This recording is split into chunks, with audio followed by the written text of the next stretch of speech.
안녕하세요. 오늘 아주 흥미로운 금융 소식을 좀 깊게 파헤쳐 볼까 합니다. 네, 안녕하세요. 혹시 오래전에 가입해놓고 까맣게 잊고 있던 종신보험? 그런 거 하나쯤 있으신가요? 꽤 많으실 거예요, 예전 상품들. 그렇죠. 보통 사망해야만 나온다고 생각했잖아요.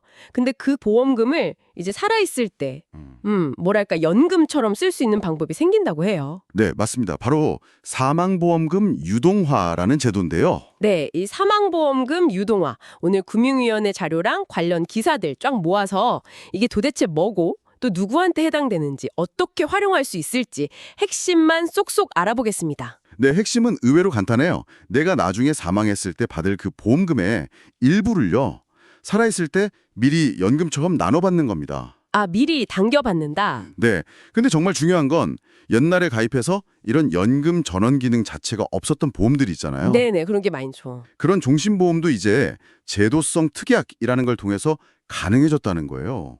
이게 큰 변화죠. 아, 제도성 특약이요. 그게 그러니까 법이나 제도가 바뀌어서 예전 보험에도 이걸 적용할 수 있게 됐다 이런 뜻인가요? 정확합니다. 말 그대로 정부가 제도로서 길을 열어준 거죠. 이게 왜 나왔나 배경을 좀 보면요. 요즘 은퇴는 점점 빨라지는데 국민연금 받는 나이는 계속 늦춰지잖아요. 지금 65세로 가고 있죠. 맞아요. 그 사이 소득 공백이 문제예요. 그렇죠. 소득 없는 기간이 생기는 거죠. 게다가 우리 고령화 속도는 뭐 세계 최고 수준이고 기대 수명도 계속 늘어나니까 안정적인 노후 소득 확보가 정말 중요해진 겁니다. 그렇군요. 현실적인 필요가 있었네요. 정부 국정과제라고도 하셨죠? 네, 그래서 추진된 거고요. 이 소득 공백기를 메울 세운 방법이 될 수 있다는 기대가 있는 거죠. 그렇군요. 자, 그럼 가장 궁금한 거. 누가 이걸 신청할 수 있는 건가요? 제 오래된 종신보험도 해당될까요? 모든 종신보험 가입자가 다 되는 건 아니고요. 몇 가지 조건이 있습니다. 가장 큰 변화는 역시 신청 가능 나이인데요. 기존에는 65세였는데 이걸 만 55세로 확 낮췄어요. 55세요. 아, 10년이나 당겨졌네요. 네, 이것 때문에 대상 계약 건수가 약 76만 건, 금액으로는 한 35조 원 규모로 확 늘어난 거죠. 와, 엄청나네요. 그럼 어떤 보험이 주로 해당되나요? 주로 예전에 판매됐던 금리 확정형 종신보험이 대상입니다. 사망보험금은 9억 원 이하여야 하고요. 아, 금리 확정형. 요즘은 잘 없죠? 네, 그렇죠. 그리고 중요한 게 보험료는 이미 완납한 상태여야 해요. 계약 기간이랑 납입 기간 모두 10년 이상 채웠어야 하고요. 보험료 완납. 알겠습니다. 또 있나요? 네, 계약자랑 피보험자가 같아야 하고 월적립식 계약이어야 하고요. 그리고 신청 시점에 보험계약 대출 잔액 같은 게 없어야 합니다. 조건이 좀 까다로워 보이기도 하는데요. 네, 좀 복잡해 보일 수 있는데 쉽게 말하면 비교적 오래전에 가입해서 따박따박 보험료 다 내고 뭐 별다른 변경 없이 유지해온 그런 단순한 형태의 종신보험이라고 생각하시면 좀 편할 것 같아요. 알겠습니다. 그럼 조건이 맞는다 치고 어떻게 연금으로 바꿀 수 있는 거죠? 보험금 전부를 다 연금으로 바꾸는 건 아닐 테고요. 네, 맞아요.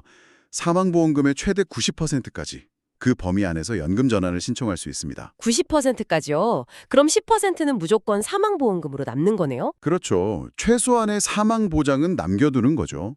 그리고 얼마나 받을지는 최소 2년연으로 본인이 직접 선택하시면 되고요. 아, 기간 설정도 가능하고 지급 방식은요? 매달 받는 건가요? 방식은 두 가지인데요.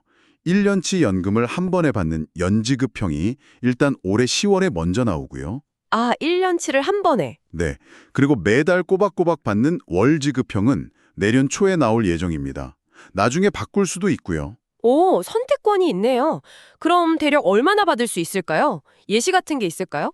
네, 예를 들어서 30세에 가입해서 월 8만 7천 원씩 20년 동안, 그러니까 총 한 2,880만 원 정도를 낸 1억 원짜리 사망보험 계약자가 있다고 쳐볼게요. 네네. 이분이 55세가 돼서 한 3천만 원은 나중에 사망보험금으로 남기고 나머지 70%, 그러니까 7천만 원에 해당하는 부분을 20년 동안 연금으로 받겠다. 이렇게 신청하면요. 월 평균 한 14만 원 정도를 받게 되는 걸로 예상됩니다. 월 14만 원.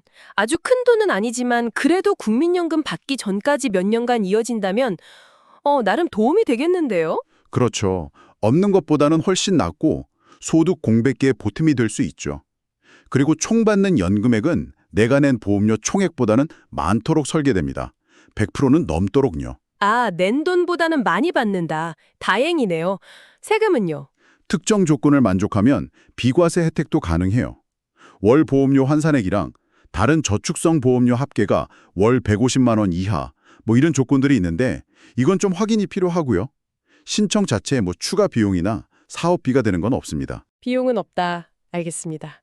그런데 뭔가 좀 걸리는 게 있는데 이렇게 조건을 바꾸는 거잖아요. 혹시 손해보는 부분은 없을까요? 그냥 다 좋기만 한 건 아닐 것 같은데. 아, 정말 예리하신데요. 아주 중요한 지적입니다. 가장 주의해야 할 점이 바로 그 부분이에요. 이걸 신청하면 나중에 받게 될 총 금액 있잖아요. 네. 연금으로 받은 돈이랑 나중에 남은 사망보험금 합친 거예요.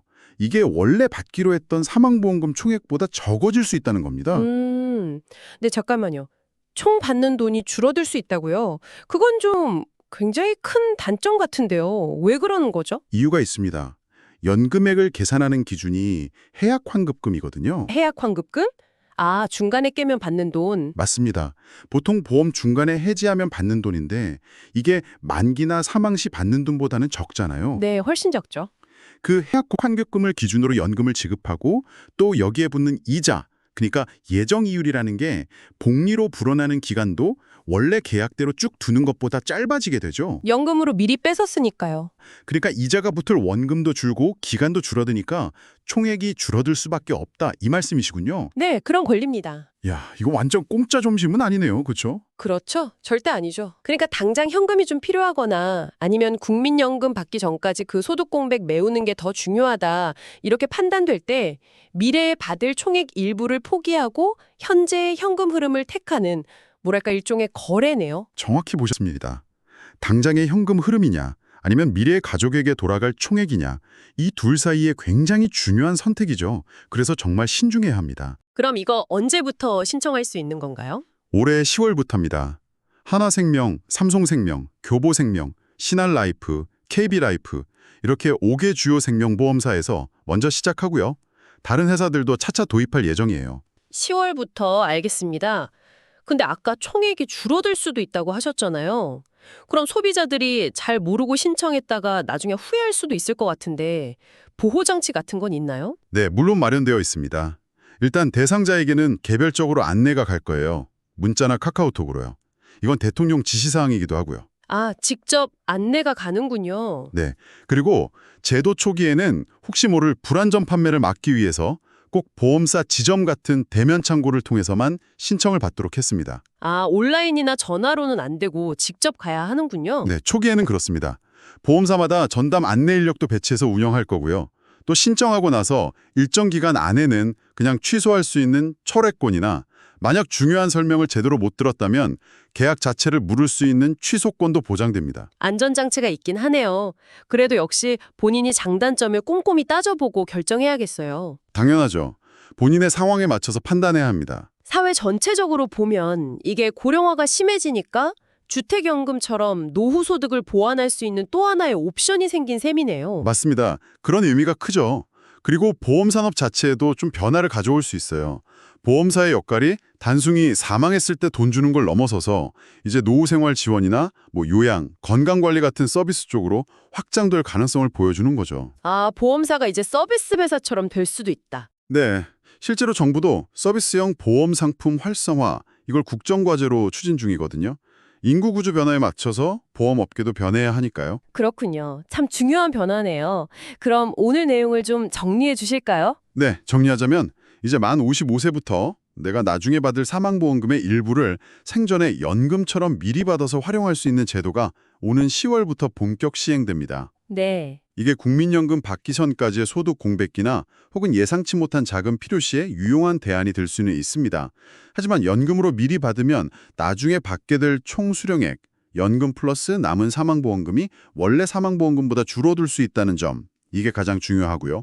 해약 환급금을 기준으로 한다는 점, 이런 현실적인 부분들을 반드시 고려해야 합니다. 네, 오늘 사망보험금 유동화에 대해서 정말 깊이 있게 알아봤습니다. 혹시 서랍 속에 잠자고 있는 오래된 종신보험 증권이 있다면 한번 꺼내서 조건을 확인해 보시는 것도 좋겠네요. 네, 그러면서 마지막으로 이런 질문을 한번 던져보시면 어떨까 싶어요. 내가 세상을 떠난 뒤에 가족에게 남길 보장자산, 그리고 내가 살아있는 동안 필요한 안정적인 생활자금, 이 둘 사이에서 지금 현재 나에게 더 중요한 가치는 과연 무엇일까? 정말 중요한 질문이네요. 네. 이 새로운 제도가 그 균형점을 찾는 데 도움이 될지 아니면 오히려 고민을 더 깊게 만들지 한번 진지하게 생각해 보시면 좋겠습니다.